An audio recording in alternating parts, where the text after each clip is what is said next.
अस्सलाम वालेकुम everyone, this is Miya Akbar. Hope so आप सब लोग ठीक होंगे और मेरी वीडियोस आपको पसंद आ रही होंगी। आज ही हम लोग EDU वॉर 6 का फाइनल टर्म रिलेटेड वीडियोस बना रहे हैं, जिनमें टॉपिक 133 से हम स्टार्ट करने जा रहे हैं। उम्मीद है कि आपका मिड टर्म बहुत अच्छा होया होगा। तो चलिए अपनी वीडियो करते हैं स्टार्ट। टॉपिक 133 है आपके पास टीचर प्रोफेशनलिज्म। क्वेश्चन आता है आपके पास कि क्या गुड टीचिंग के अंदर कुछ कॉन्सिक्वेंसेस होते हैं रिफ्लेक्टिव प्रैक्टिस के। तो सबसे पहले हमें जानना होगा कि रिफ्लेक्टिव प्रैक्टिस है क्या। रिफ्लेक्टिव प्रैक्टिस एक ऐसी हैबिट है जिसके अंदर हम इंक्वायर करते हैं, इन्वेस्टिगेट करते हैं किसी भी प्रॉब्लम सिचुएशन को। अब ये जो प्रॉब्लम सिचुएशंस होती हैं, इनकी मदद से हम अंडरस्टैंड करते हैं कि किस तरह फ्रेम सॉल्यूशन वर्क कर रहा है। रिफ्लेक्टिव प्रैक्टिस के अंदर अगर हम देखें तो हमें पता चलेगा कि रिफ्लेक्टिव प्रैक्टिस एक ऐसा तरीका है जिसके अंदर हम अपने एक्सपीरियंस को स्टडी कर रहे होते हैं ताकि हम इम्प्रूव कर सकें अपना वे। इसमें आप कह सकते हो कि experience to improve the way you work. इसमें बहुत सारे हमारे पास हेल्थ प्रोफेशनल्स आ जाते हैं जिनके अंदर हम देखते हैं कि वो जो होते हैं उनकी जो लर्निंग प्रोसेस होता है वो थ्रू आउट लाइफ होता है। इस एक्ट ऑफ रिफ्लेक्शन के अंदर अगर हम बात करते हैं ग्रेट वे की, लाइक इसमें हम इंक्रीज़ होता है कॉन्फिडेंस, मोर प्रोएक्टिव हो जाते हैं, क्वालिफाइड प्रोफेशनल हम बन जाते हैं। नेक्स्ट आपके पास आता है असर्शन, जिसमें हम सबसे पहले बात करते हैं कैलिबर की। अब जब हम कैलिबर की बात करते हैं तो हमारे पास आया ये कि जब आप रिफ्लेक्टिव प्रैक्टिस की तरफ जाते हो तो कुछ व्यू पॉइंट्स होते हैं प्रोफेशनलिज्म के लेकर, उन्हें आपको क्लैरिफाई करना होता है। फॉर एग्जांपल, लेकिन जब हम सोच रहे होते हैं ना कि हाई रिफ्लेक्टिव प्रैक्टिस जो होता है वो बूस्ट करता है टीचर प्रोफेशनलिज्म को, तो हम क्या करते हैं, हम सस्टेन करते हैं टीचर प्रोफेशनलिज्म को। तो हम इसमें एक क्वालिटी हमारे पास आ गई थी कैलिबर की। अगर हम चैलेंजेस की बात करते हैं तो अगर हम उसके अंदर अजम्पशंस देखें तो हमें पता चलेगा कि वो पेडागोगिकल प्रैक्टिस उसके अंदर आ गई। प्रिंसिपल ऑफ प्रैक्टिस अगर हम बात करते हैं तो ये रिफाइन करता है आर्ट ऑफ टीचिंग को। इसमें अगर हम बात करते हैं डिस्कोर्स की, तो टीचर प्रोफेशनलिज्म के अंदर अगर हम देखें तो इस टीचर जो होती है थ्रू आउट अपने प्रोफेशन के अंदर डिस्कोर्स की तरफ वर्क करती है। के पास आता है level of teacher knowledge and inquiry. तो ये हमारे पास जी लेवल्स आ गए, knowledge for practice, knowledge in practice, knowledge of practice. यानी कहा कि गया कि नॉलेज ऑफ प्रैक्टिस के अंदर टीचर जो होती है वो जनरेट करती है knowledge by making the classroom and school placeful for the places for inquiry. And knowledge in practice के अंदर टीचर जो होती है वो डिराइव करती है प्रैक्टिकल टीचिंग नॉलेज को। अब ये जो प्रैक्टिकल टीचिंग नॉलेज होते हैं ये एक्सपीरियंस, रिफ्लेक्शन और इंक्वायरी के अकॉर्डिंग चलते हैं। नॉलेज फॉर प्रैक्टिस के अंदर अगर हम देखते हैं तो टीचर जो होती है वो कंटेंट को लर्न करती है, देन वो पेडागोगिकल नॉलेज की तरफ जाती है रिसर्च के बेस पर। Topic number 134, moral ethical dimension and reflective practice. अब डायमेंशंस क्या हैं, हमारा एटीट्यूड और एटीट्यूड, ओपन माइंडनेस। अगर हम बात करते हैं ओपन माइंडनेस की तो हमारे पास आया कि ये एक ऐसा रिफ्लेक्टिव प्रैक्टिशनर है जिसके अंदर हम रिस्पेक्ट करते हैं डाइवर्सिटी की। अब डाइवर्सिटी जो होती है इसमें हम ह्यूमैनिटी होप की बात करते हैं, लाइक हम समझते हैं कि जो सामने वाला है उससे वो कोई भी क्वेश्चन कर सकता है, उसे फुलफिल करना होता है। ओपन माइंडनेस ये होता है कि आप उसमें तंग नजरी शो न करो, कोई आपको क्वेश्चन कर रहा है आप उसको सेटिस्फाई करो, अगर आपको गलत कह रहा है तो आप उसे सुनो और उसे बताओ कि कैसे वो ठीक है या वो गलत है। रिस्पॉन्सिबिलिटी, टीचर के पॉइंट ऑफ व्यू से देखा जाए तो ये टीचर की रिस्पॉन्सिबिलिटी होती है कि वो लर्नर को अच्छे से पढ़ाए।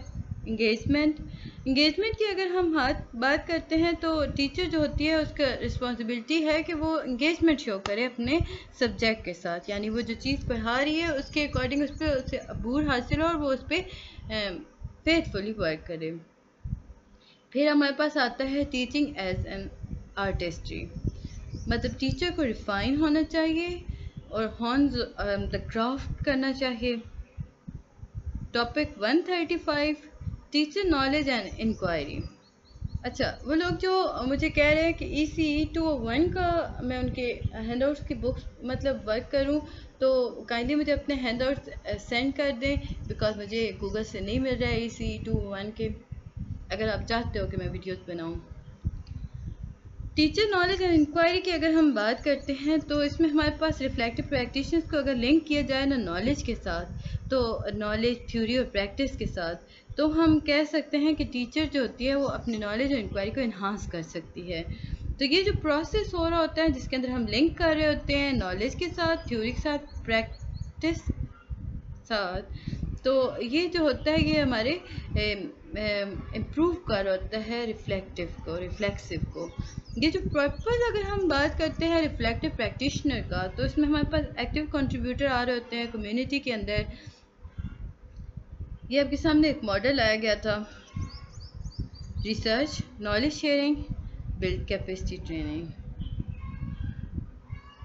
اب دیکھیں اگر ٹیچر کی ورکنگ ان کمیونٹی کی بات کرتے ہیں تو ہمیں پتہ چلا کہ ٹیچر جو ہوتی ہے وہ ایکو سسٹم کے طور پر کام کر رہی ہوتی ہے، اس میں ڈفرینٹ اپروچز ہو رہی ہوتی ہیں جنہیں وہ بلڈ کرتی ہے، دین وہ اسے پروفیشنلزم کے اندر یوز کرتی ہے۔ فار ایگزامپل ریسرچز کے تھرو ہمیں پتہ چلا کہ جو ریسرچ ہے وہ ایک ایسا پروسیس ہے کہ وہ جو ڈیفائن کرتا ہے ڈائریکشن آف پروفیشنل گروتھ کو۔ اس سے ہمیں ایک اور بات سمجھ آئی کہ ٹریننگ کیپیبلٹی یا ٹریننگ کیپیسٹی بلڈنگ کے اندر بھی ہم اگر دیکھیں تو یہ جو سوچ ہے، یہ جو ریسرچ ہے، یہ اس پہ کافی ورک کرتی ہے۔ فردر اگر ہم اس میں دیکھیں تو ہمارے پاس آتا ہے امپورٹنٹ جو وہ کیا ریفلیکٹیو پریکٹس کے دو کمپوننٹ ہوتے ہیں، فرسٹ ہے سسٹمیٹک انکوائری، سیکنڈ ہے میٹا کوگنیشن۔ اگر اس انکوائری کی بات کی جائے تو یہ ایک ایسی انکوائری ہے جس کے اندر ہم پروفیشنلزم کو لے کے آتے ہیں ان ٹرم آف ٹیچنگ۔ اس میں ہم انکوائری کے اندر ہم انٹرویو کو دیکھ رہے ہوتے ہیں کہ وہ پریکٹس نہیں کر رہا ہوتا، وہ بلکہ کنٹریبیوٹ کر رہا ہوتا ہے ایجوکیشن کے اندر۔ میٹا کوگنیشن اگر ہم بات کرتے ہیں میٹا کوگنیشن کی، تو یہ ایک ایسا پروسیس ہے جس پہ ہم کہتے ہیں تھنکنگ اباؤٹ تھنکنگ، یعنی کہ اس میں ہم پروفیشنلزم کے پروسیس کے بارے میں سوچ رہے ہوتے ہیں، اس کے پارٹیسپیشنز کے بارے میں سوچ رہے ہوتے ہیں۔ پھر جی آپ کے پاس آتا ہے teacher growth model. Teacher growth model جو ہے یہ multi faceted nature of teacher work ہے۔ اس میں ہم بات کرتے ہیں کہ جو ٹیچر ہوتی ہے وہ اس میں مختلف اپنے پروفیشن کے اندر ملٹیپل کمپوننٹس کو یوز کر رہی ہوتی ہے، اور یہ جو ملٹیپل کمپوننٹس ہوتے ہیں یہ ٹیچر کے لیے فی الحال سفیشینٹ نہیں ہوتے، لیکن جیسے ہم دیکھتے ہیں 21 سینچری کو، تو ٹیچرنگ پروفیشن کو اتنا انہانس کر دیا گیا کہ جو ٹیچر تھی وہ آسانی سے اس پہ ورک کرنا اسٹارٹ ہوئی، یعنی کہ اس نے گول اچیو کرنا سٹارٹ کر دیے۔ اب ہوا کیا کہ ٹیچر جو ہے وہ پرسیو کرتی ہے پروفیشنل ڈیولپمنٹ کو، جس میں ملٹیپل موڈ آف لرننگ ہوتے ہیں، جس کے اندر ریفلیکٹیو پریکٹسز ہو رہی ہوتی ہیں، ریسرچ بیسڈ پریکٹس ہو رہی ہوتی ہیں، کانفرنسنگ اور مانیٹرنگ ہو رہی ہوتی ہے۔ امید ہے کہ آپ کو یہ ساری چیزیں سمجھ آ رہی ہوں گی۔ کائنڈلی میرے چینل کو لائک اور سبسکرائب ضرور کیجیے گا۔ ویڈیو پسند آتی ہے تو کمنٹ کریں، کوئی چیز نہیں سمجھ آ رہی تو مجھ سے پتہ کر لیں۔ ٹاپک 136 آپ کے پاس آتا ہے communities of practice part 1۔ Communities of practice ایک ایسا پروسیس ہے، ایک ایسا گروپ ہے جس کے اندر لوگ جو ہوتے ہیں وہ اپنی انفارمیشن کو شیئر کرتے ہیں، اپنے ایکسپیرینس کو شیئر کر رہے ہوتے ہیں، یعنی کہ ایک ایسا گروپ جو اپنے کامن انٹرسٹ کو لے کر اپنے انفارمیشن کو، اپنے ایکسپیرینس کو، ٹولز کو شو کر رہا ہوتا ہے دوسروں کے ساتھ، یا شیئر کر سکتا ہے، آپ کہہ سکتے ہو۔ کمیونٹی جو ہے یہ ایک ممبرشپ ہے، ایک ریلیشن شپ ہے، ایک انٹریکشن کا پروسیس ہے، جس کے اندر ڈومین اور کانٹیکسٹ کی اگر ہم بات کرتے ہیں ڈومین اور کانٹیکسٹ کی بات کرتے ہیں تو وہ آئیڈینٹی اور فوکس پہ بات کرتا ہے۔ پریکٹس کی اگر بات کی جائے تو اس میں اگر ہم بات کرتے ہیں تو یہ میتھڈ اور نالج اور ایکسپرٹیز کے بارے میں بات کرتا ہے۔ ویلیوز کی بات کی جائے تو اس میں ہم بات کرتے ہیں کہ یہ برنگ کرتا ہے ممبرس کو ایک ساتھ لے کے آتا ہے، اس میں وہ ممبرس جو شو کر رہے ہوتے ہیں ولنگنیس کو، لائک وہ سیکھنا چاہتے ہیں، contribute to existing knowledge of practice. Next آپ کے پاس کوشچن آتا ہے کہ why establish a community of practice in school. ہمیں کمیونٹی آف پریکٹس اسکول میں کیوں اسٹیبلش کرنی چاہیے؟ یہ ایک ایسا میکنزم ہے جو پروموٹ کرتا ہے ریپڈ شیئرنگ آف نالج کو، ایکسپرٹیز کو۔ اس کے اندر ہم ڈائیورس انٹرسٹ گروپس کی بات کرتے ہیں، پرووائڈ کر ہوتا ہے فورم जो कि एक्सप्लोर कर रहे होते हैं, आइडियाज़ को टेस्ट कर रहे होते हैं। इसमें मुख्तलिफ अपॉर्चुनिटी होते हैं जो जनरेट करती है न्यू नॉलेज को और प्रैक्टिस को। अगर हम देखें तो कम्युनिटी जो होती है ये रिस्पॉन्सिव होती है इमर्जिंग इश्यूज और अपॉर्चुनिटीज़ की तरफ। टॉपिक 137 आपके पास आ जाता है, पार्ट 2 कम्युनिटीज ऑफ प्रैक्टिस का। देखें, जब अभी हमने बात की ना कि कम्युनिटीज ऑफ प्रैक्टिस, तो फर्दर हमें पता चला कि कोप लाइक इसे COPS लिखा जाता है, तो इसकी एब्रीवेशन थी, तो इसका फुल फॉर्म आपके पास आता है कम्युनिटीज ऑफ प्रैक्टिस। ये जो होता है कि सपोर्ट करता है प्रोफेशनल एबिलिटी को, ताकि आप जनरेट कर सको, एक्वायर कर सको नॉलेज अपने एक्सपीरियंस से या दूसरों के एक्सपीरियंस से। Community of practice and knowledge management के अंदर देखें तो ये हमें बताता है कि ये सॉल्व कराता है नॉन प्रॉब्लम को विद नॉन सॉल्यूशन से। इसमें हम शेयर करते हैं, ट्रांसफ़र करते हैं, नो हाउ के बारे में बात करते हैं। लाइक इसमें हम अप्लाई कर रहे होते हैं गुड प्रैक्टिसेस को, की लर्निंग को। इसमें हम रिलेशनशिप को, ट्रस्ट को बिल्ड कर रहे होते हैं। लाइक अगर हम स्ट्रेटजीज़ की तरफ देखें तो हमारे पास 4 किस्म की स्ट्रेटजीज़ आती हैं। फर्स्ट है हेल्पिंग, जिसके अंदर हम फोरम फॉर कम्युनिटी मेंबर्स के बारे में बात करते हैं, यानी कि कम्युनिटी जो है ये एक ऐसा फॉर्म प्रोवाइड करती है जिसके अंदर फोरम के ऊपर जाकर लोग एक दूसरे की मदद करते हैं। बेस्ट प्रैक्टिस, अब होता क्या है कि कम्युनिटी की हेल्प से आप अपने डेवलप करते हो बेस्ट प्रैक्टिसेस को, गाइडलाइंस को, प्रोसीजर्स को। नॉलेज स्टीवर्डिंग की अगर हम बात करते हैं तो इसमें हमें पता चला कि हम ऑर्गेनाइज करते हैं, मैनेज करते हैं। Steward a body of knowledge form which members can draw.